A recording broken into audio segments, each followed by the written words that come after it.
नमस्ते, मैं हूँ Khyati. Welcome to elevated conscious. आज का ये वीडियो सिर्फ मेडिटेशन के बारे में नहीं है, ये आपके माइंड को समझने की जर्नी है। क्या आपने कभी महसूस किया कि आपका शरीर तो शांत बैठा होता है, लेकिन माइंड लगातार भाग रहा होता है? पास्ट की बातें, फ्यूचर का टेंशन, लोग क्या सोचेंगे, मैं इनफ हूँ या नहीं, और धीरे धीरे इंसान जीना भूल जाता है। वो सिर्फ सरवाइव करने लगता है। लेकिन अगर मैं आपसे कहूं कि आपका ब्रेन भी बदल सकता है, तो क्या? साइंस भी आज मानती है कि मेडिटेशन सिर्फ स्पिरिचुअल प्रैक्टिस नहीं है, ये आपके ब्रेन की वायरिंग बदल सकता है। आज हम इसे आसान भाषा में समझेंगे कि ब्रेन कैसे काम करता है, मेडिटेशन ब्रेन को कैसे बदलता है, ब्रेन वेव्स क्या होती है, ओवर थिंकिंग क्यों होती है, ब्रीथ और इमोशंस का कनेक्शन, ग्रेटिट्यूड ब्रेन को कैसे रिवायर करता है, और कैसे प्रेजेंट मोमेंट में रहना पूरी जिंदगी बदल सकता है।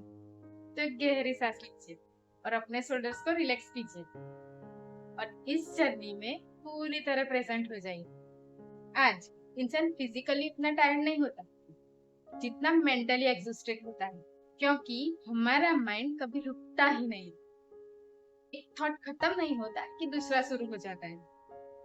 और प्रॉब्लम ये है कि ज्यादातर थॉट्स नेगेटिव होते हैं।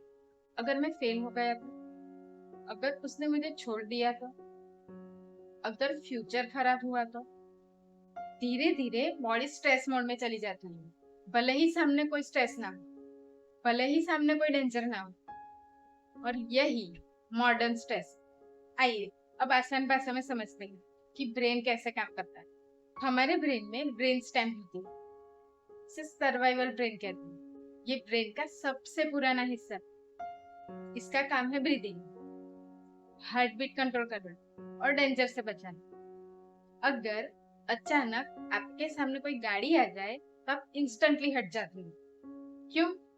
क्योंकि सर्वाइवल ब्रेन एक्टिव हो जाता है। लेकिन आज हमारा ब्रेन छोटी छोटी चीजों को भी डेंजर समझने लगा है।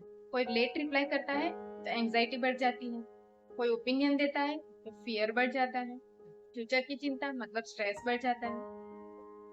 अब समझते हैं ब्रेन के दूसरे पार्ट। दूसरा है लिम्बिक सिस्टम, मतलब इमोशनल ब्रेन। ये पार्ट में इमोशन स्टोर होते हैं, जैसे फियर, एंगर, सैडनेस के इमोशन, अटैचमेंट के इमोशन। अगर किसी इंसान को बचपन में रिजेक्शन मिला हो तो ब्रेन उस पेन को स्टोर कर लेता है। फिर फ्यूचर में छोटी चीज भी सेम इमोशनल रिएक्शन ट्रिगर कर सकती है। तीसरा है प्रीफ्रंटल कॉर्टेक्स, वाइस ब्रेन। यही आपका इंटेलिजेंट ब्रेन है। यही पार्ट आपको काम, फोकस, अंडरस्टैंडिंग और क्रिएटिव बनाता है।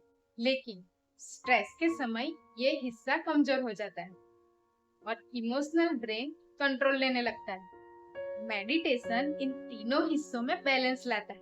ब्रेन में एक सिस्टम होता है, डिफॉल्ट मोड नेटवर्क। जब आप प्रेजेंट मोमेंट में नहीं होते तो यह एक्टिवेट हो जाता है। यानी कि पास्ट रिप्ले करना, फ्यूचर इमेजिन करना, खुद को जज करना, कंपैरिजन करना, और यही ओवरथिंकिंग का कारण है। रात में आपने नोटिस तो किया ही होगा, बॉडी थकी हुई होती है लेकिन माइंड ज्यादा एक्टिव हो जाता है। यही अनकंट्रोल्ड माइंड। मेडिटेशन क्या करता है? ये धीरे धीरे माइंड को पास्ट और फ्यूचर से निकालकर प्रेजेंट में लाता है। थॉट्स की स्पीड कम होने लगती है और धीरे धीरे अवेयरनेस बढ़ने लगती है। अब समझते हैं ब्रेन वेव्स क्या है। हमारा ब्रेन इलेक्ट्रिसिटी जनरेट करता है और इस इलेक्ट्रिकल एक्टिविटी को कहा जाता है ब्रेन वेव्स। हमारे हर मेंटल स्टेट की एक अलग फ्रीक्वेंसी होती है। पहला है बीटा ब्रेन वेव्स, ये नॉर्मल वेकिंग स्टेट।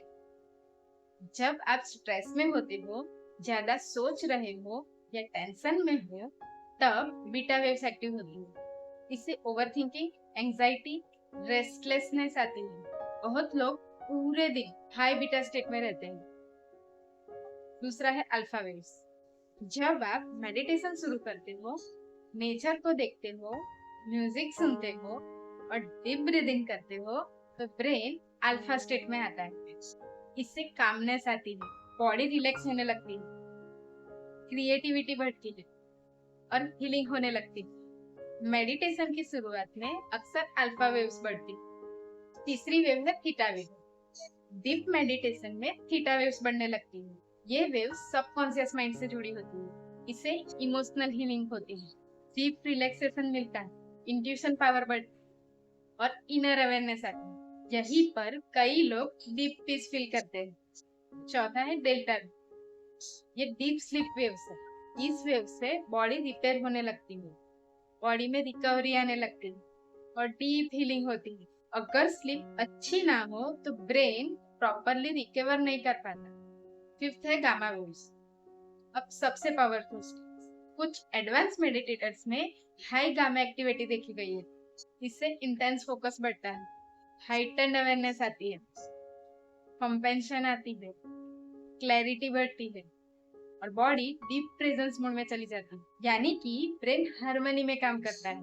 मेडिटेशन के दौरान ब्रेन धीरे धीरे शिफ्ट करता है, बीटा से अल्फा और अल्फा से थीटा, और एडवांस स्टेट में गामा एक्टिविटी बढ़ सकती है। यानी मेडिटेशन ब्रेन को स्ट्रेस मोड से हीलिंग मोड में ले जाता है।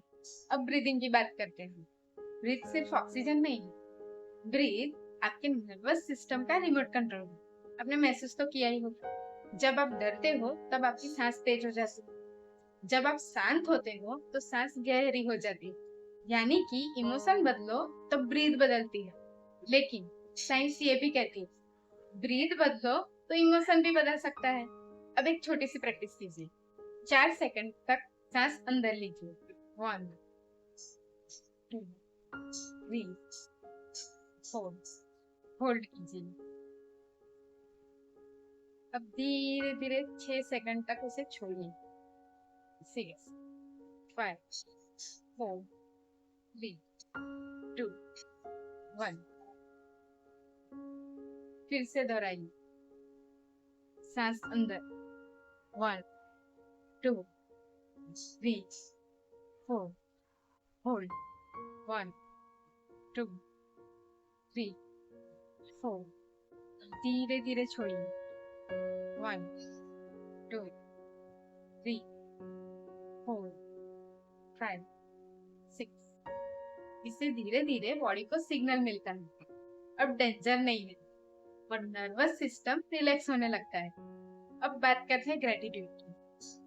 हमारा ब्रेन नेचुरली प्रॉब्लम्स पर फोकस करता है, लेकिन ग्रेटिट्यूड ब्रेन का फोकस बदल देता है।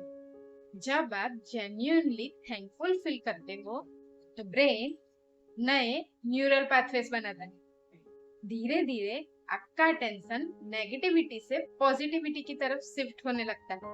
इसके लिए आप आंखें बंद करके जीवन की 3 ऐसी चीजें याद कीजिए जिनके लिए आप थैंकफुल हो। वो कोई इंसान भी हो सकता है, कोई अवसर या फिर आपकी सांस। फील कीजिए, सिर्फ सोचिए नहीं।